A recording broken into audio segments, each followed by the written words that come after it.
میں تبلیغی جماعت ہمارے محلے میں آئی تو ہم گشت کے لیے نکلے. میں چھوٹا تھا تو ان کے ساتھ نکل گیا گشت کے لیے. ابھی ہم گشت کے لیے نکلے ہیں تو ہم نے ایک صاحب کو آتے ہوئے دیکھا.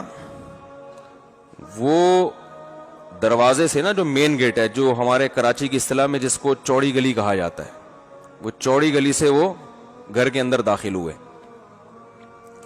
کراچی میں اکثر گلیاں ہوتی ہیں, ایک چوڑی گلی ہوتی ہے, ایک پیچھے پتلی گلی بھی ہوتی ہے جس کو گندی گلی بھی کہتے ہیں. اس میں لوگ اکثر کچرا وچرا ڈالتے ہیں.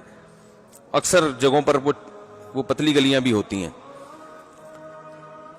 تو ہم نے دیکھا کہ وہ مین گیٹ سے ہمارے سامنے داخل ہوئے. جیسے ہی وہ داخل ہوئے فوراً جماعت پیچھے پہنچ گئی, دروازہ بجایا, ان کا نام لیا کہ بھائی وہ صاحب اندر ہیں. ایک بچہ آیا, بچے سے پوچھا بیٹا ابو ہیں گھر پہ؟ بچہ بھی بڑا ہوشیار تھا, وہ اندر گیا پوچھنے کے لیے ابو سے کہ آپ ہیں یا نہیں ہیں. ٹھیک ہے, ہم نے تو جاتے ہوئے دیکھا تھا. اب وہ بچہ اندر سے پوچھ کے آیا, کہنے لگا کہ ابو گھر پہ نہیں ہے. تو ہمیں ایک بدگمانی, شدید بدگمانی ہوئی کہ اتنا سری جھوٹ ہمارے سامنے ابھی داخل ہوئے اور کہہ رہے ہیں کہ ابو گھر پہ نہیں ہے. تو ہماری جو جماعت کے جو امیر تھے نا, وہ فوراً بھاگ گئے کہ یہ اب بدگمان ہوں گے. یہ کیا ہوں گے؟ بدگمان ہوں گے. تو فوراً کہنے لگے کہ بھائی ممکن ہے پچھلے دروازے سے نکل گئے ہوں. اور یہ ممکن ہے, بعض دفعہ انسان بہت اسپیڈ میں آتا ہے, ایک گیٹ سے داخل ہوا, کوئی کام یاد آیا اور پتلی گلی سے, پتلی گلی تو بنائی اس لیے جاتی ہے ایمرجنسی کاموں کے لیے نا.